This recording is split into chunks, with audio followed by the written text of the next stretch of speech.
गुरुर्ब्रह्मा गुरुर्विष्णु गुरुर्देवो महेश्वर गुरु साक्षात् परं ब्रह्म तस्मै श्री गुरुवे नमः।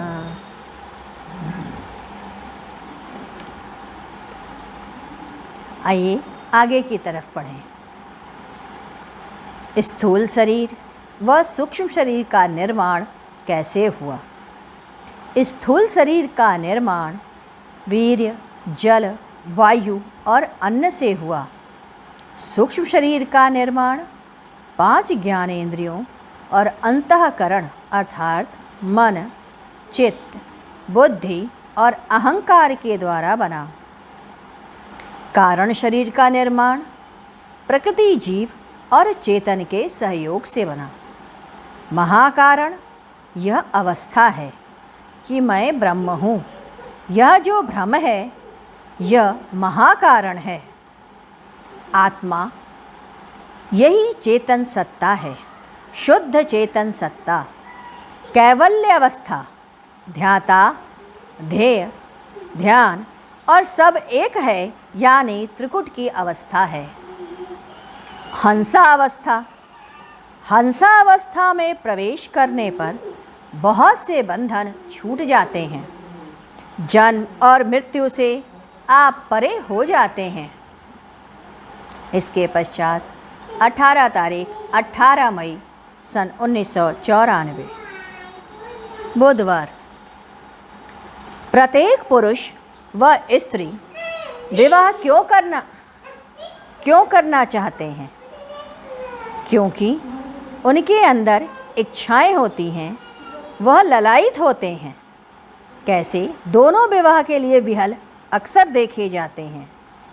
स्त्री अपने को स्वच्छंद होकर के घूमने की कल्पना सजाए रखती है कि हम स्वच्छंद हों और घूम फिर सकें, कामनाओं की पूर्ति हो, अच्छे कपड़े पहने, विभिन्न भौतिक विलास और सामग्रियों को एकत्र करें और स्वादिष्ट भोजन ग्रहण करें। शरीर के साथ कामोपभोग का सुख मिले, इसी प्रकार के चीज़ को संयोग करके उसके अंदर विवाह की आकांक्षा प्रबल होती है। ऐसे ही पुरुषों में भी मनोवृत्ति होती है कि उनके घर की व्यवस्था हो, उसका घर हो, उसके कपड़े साफ हों, थका हारा हो के आए तो भोजन की व्यवस्था हो, आराम देने वाला हो और शरीर में काम वासना की पूर्ति हो। अतः स्त्री के लिए पुरुष और पुरुष के लिए स्त्री का कोई महत्व नहीं होता। उनके विवाह का तात्पर्य ही नहीं होता, सिर्फ इसी हेतु करके विवाह करना। अरे पुरुष और स्त्री दोनों का विवाह भगवत मार्ग में आगे बढ़ने के लिए एक दूसरे का पूरक बन के रहें, तब सृष्टि का चक्र आगे बढ़ेगा। यही वास्तविक अर्थ है। इसके पश्चात 19 मई सन 1994 आज महिलाओं की गोष्ठी रही। शिखा ने गोष्ठी कराई। सायंकाल को गुरुदेव ने कहा, जब सहज समाधि लग जाए और उस समाधि के द्वारा आँखें उलट जाती हैं, आँखें भीतर की तरफ चली जाती हैं, तब उस साधक को आँख की पुतली में बिजली की चमक निकलती दिखती है। यही चमक वह साधक महसूस करता है और इस ओर ध्यान देने लगता है। तब उसे ज्योति और प्रकाश होता है। उस प्रकाश में उसे 5 प्रकार के रंग दिखाई देते हैं। लाल, पीला, श्वेत, श्यामल, बैगनी, ये सारे रंग वो देखने लग जाता है। साधक यहीं से अंदर की तरफ मुड़ जाता है या अंदर की तरफ वो बढ़ने लगता है। उसे और भी कई तरीके की ज्योति मिलने लग जाती है। अंदर का प्रभामंडल तभी दिखने लगता है। झिलमिल तारों जैसा प्रकाश वह अंदर की आँखों से देखता है। साधक की रुचि उसमें बढ़ती है। बुद्धिमान साधक उसे छोड़ करके आगे बढ़ जाता है। वह प्रकाश और ज्योति में अपना समय नहीं गंवाता। तब उसे त्रिलोकपति का दर्शन होता है। वह दर्शन इतना स्पष्ट और वास्तविक होता है जैसे हम आपसे वार्तालाप कर रहे हों, जैसे आप मेरे सामने बैठे हैं और हम आपसे बोल रहे। यहीं से साधक समझने लगता है कि हमें सब कुछ प्राप्त हो गया, और इसी जगह से गुरु का कार्य आरंभ होता है। वह प्रेरणा देता है कि आगे की साधना कर चलो, तुम्हें सब कुछ लेना है, सिर्फ यहीं पर ना रुको और ना ही इससे प्रभावित हो, इस तरफ मुड़ो। तुम दोनों भवों से होकर आगे की तरफ बढ़ो। बकनाल की आकृति बनी है, सुई के नोक के बराबर जो छिद्र है उससे होकर शक्ति में प्रवेश करना है उस साधक को। यही साधक का ध्यान जब ऊपर की तरफ चढ़ जाता है, या ये कहिए उसमें लग जाता है, तो कई हजार सितारों जैसी रोशनी में वह डूबने लगता है। इसी जगह से उसे हर समय एक नशा सा बना रहता है, या वो नशा में ही डूबा रहता है। और इसके बाद आता है शून्यावस्था। साधना करने पर साधक को शब्द की धार का, जो कि 3 भागों में ध्रुवीकरण है, वह पता चलता है। परम तत्व पहला, दूसरा अगम और तीसरा अलख। पुनः सुरत की जो धार का ध्रुवीकरण होता है, उसके बाद अनाम, अकथ और अलख।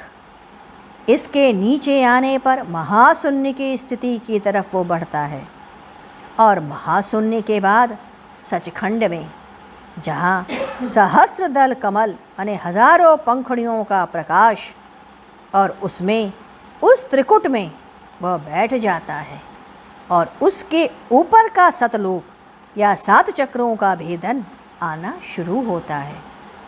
ये साधना का क्रम होता है। इसी साधना में गुरु उसको सहायता करता है, आगे की तरफ धकेलता जाता है। भंवर गुफा के अंधकार को वही डकाता है, गुरु ही आपको संभालता है। कहता है इस अंधकार से घबराओ नहीं, इसके आगे भी प्रकाश है, इसके बाद भी प्रकाश है, यह बताता है। और आगे की तरफ सोहम की स्थिति की बात वह उसे समझाता कि सोहम कहाँ से मिलेगा, यहीं से तुम्हें सोहम की स्थिति भी शुरू होगी, यहीं से तुम्हें उस मौज का आनंद आएगा। अब आप उसी आनंद को, वही को लेने के लिए वही सुख सब सुख मान करके रहेंगे। आप इसमें रुके न, इस सुख को सबसे बड़ा सुख न माने। गुरु फिर एक एक स्टेप के बाद आगे की तरफ आपको धकेलता है। कई तरीके की शारीरिक और मानसिक क्रियाओं को वह कराता और स्थिति को तोड़ने का प्रयास करता है कि तुम आगे की तरफ, सचखंड की तरफ बढ़ चलो। आइए हम लोग गुरु कीर्तन करते हैं, इसके बाद पढ़ेंगे फिर। ओम मंगलम ओंकार मंगलम, गुरु मंगलम गुरुदेव मंगलम। ओम मंगलम ओंकार मंगलम, गुरु मंगलम गुरुदेव मंगलम। ओम मंगलम ओंकार मंगलम, गुरु मंगलम गुरुदेव मंगलम।